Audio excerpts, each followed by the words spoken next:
Hello YouTube, this is Riker and I'm doing my first Let's Play. It's of Final Fantasy 3 and it's a difficulty hack. It's called EvilType. Some of you may have heard of it or other difficulty hacks such as I-90 East. I've skipped ahead a bit here. I've fought the first two fights. The next one coming up is a pincer attack. The first thing I just want to talk about is just so you're all aware, this is a difficulty hack. It makes the game harder. So one thing I did is I put all my characters to the back row here, and you should pretty much always have your team in the back row. There's really no reason not to throughout most of this game. It halves the damage of fight, but you're really not going to be using fight much at all in this game. This is one of my favorite games. It's just the unhacked, original version just isn't that challenging or difficult, especially later on. You just get so much powerful magic and abilities. And as you can see here, I'm already taking quite a lot of damage. This pincer attack kind of puts things into perspective, I guess you could say, as to what's going to be going on with this game, because it's the first difficult fight. It's only like the fourth fight in the game, but when I first started playing this, I just kind of rushed through it as I normally would with like fast forward on the emulator, and I died 2 or 3 times before I figured out, okay, maybe I should take things a little bit slower, put my characters in the back, that kind of stuff. I actually haven't played this ROM hack in about 2 years. The last time I played it, I got fairly far actually. I got to the Phoenix Cave in the World of Ruin, and I was gonna play it again because I did have a lot of fun. I wanted to see how it ended, especially like with Kefka, because normally, well, sorry for the spoiler, but normally the final boss is not that hard. It's pretty disappointing actually, just how easy this game gets. So I wanted to see what they did to fix that. This isn't like the I-90 East hack that I mentioned earlier, where it's just like, oh, we're going to increase all the stats and all the enemies. This is a little bit different because, first of all, it's not just stats that are getting changed. Of course, all these enemies you face are going to hit harder, have more HP, etc. But a lot of the bosses and certain monsters that you fight have different abilities, so you have to kind of incorporate different strategies that you wouldn't normally use, because if you're playing Final Fantasy 3 normally, it's pretty much you use whatever your most powerful attack is. You just keep using Bum Rush or Ultima or Aura Bolt, depending on where you are in the game, and you pretty much just win. But in this game, status effects especially have a lot more use. They're a lot more powerful,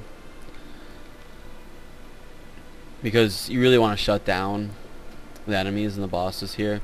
Actually, I'm gonna heal up real quick, so I'm not going to be using cure in the battle, so it does not matter. Which makes me wonder, why can't you use the heal ability of the Magitech armor outside of battle? It's kind of odd. And the first boss we're going to fight here, of course, is Welk. We've got about 7 minutes or less to beat him in. Hopefully we can do that, but it is going to be close because he is more difficult, of course, and more so than the random enemies. This is really start to understand that you have to not just go out and all out attack. Like if you're playing the original game, you could pretty much get by with just using these attack moves, but if you don't heal here, you're not going to win.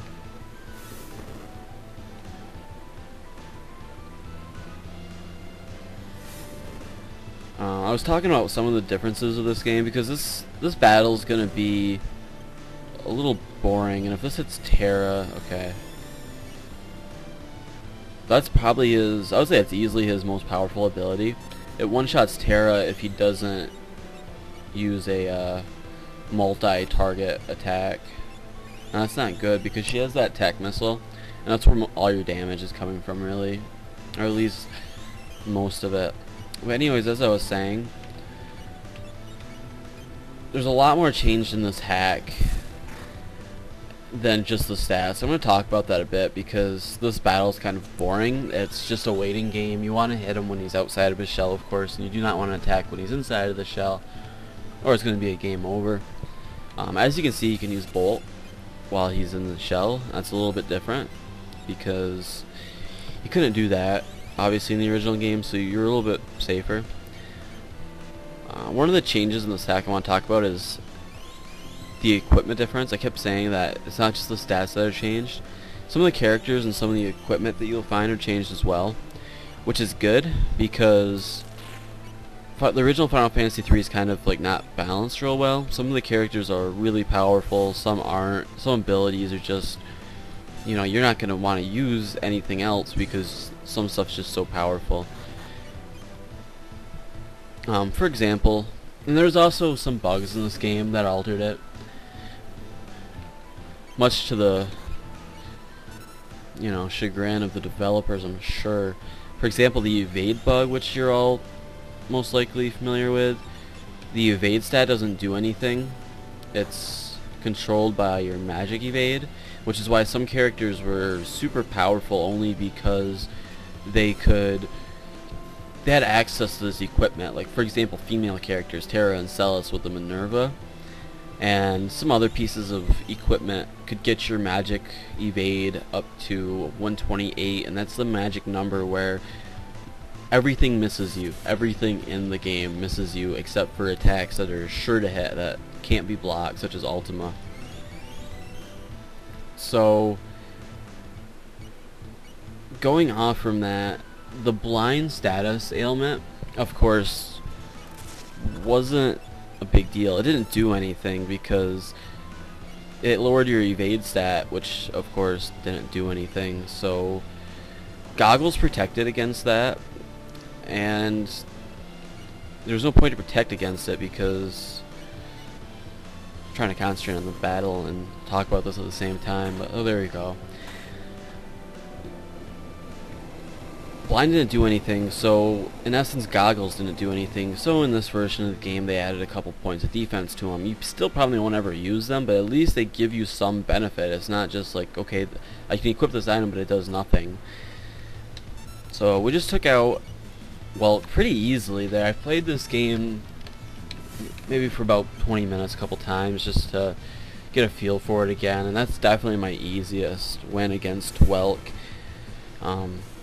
Mostly because I had the timing down a little bit better when he goes into the shell, so I could get in some extra hits, because the longer that he can hit you, the worse off you are, because some of his attacks just do so much damage. Like I said, any chance he has to use a single heartburn on Terra, she dies, and then it really goes downhill from there.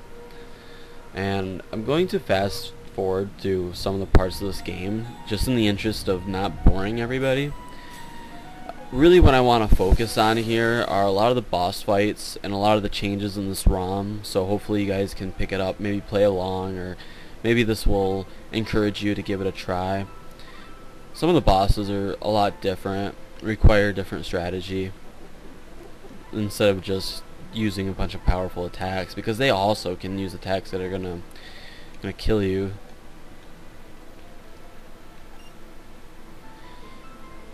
One example, one boss that really sticks out in my mind is Flame Eater. That was such an epic battle when I played this a couple years ago. I still remember like pretty much everything that went on. Of course I had to keep reloading the game because I just kept losing, because he was so hard. Like, you used like Fire 3, and you had the 4 bombs in front of him they keep summoning that can also attack you. And any fight where you're fighting lots of enemies like that is a lot harder in this ROM hack, because they're all harder, so it's like an exponential increase in power. But anyways, I was about to lose, and I was like, well, let me use a Magicite shard just to see what I get. And oh, I don't want more information. But anyways, I got Phoenix, interestingly enough. So my whole party came back to life, and I still barely won that. Just to give you an idea of some of the difficulty you'll be facing here. Strago in particular he was in wounded status throughout the whole fight basically, and he won with like 6 HP or something. So we're getting towards the end of the YouTube time limit, so I want to thank you for watching the first part. Hopefully you'll be encouraged to go ahead and continue watching. as this progresses. This is a very interesting ROM hack, so hopefully I'll see you guys in video 2. Thanks a lot.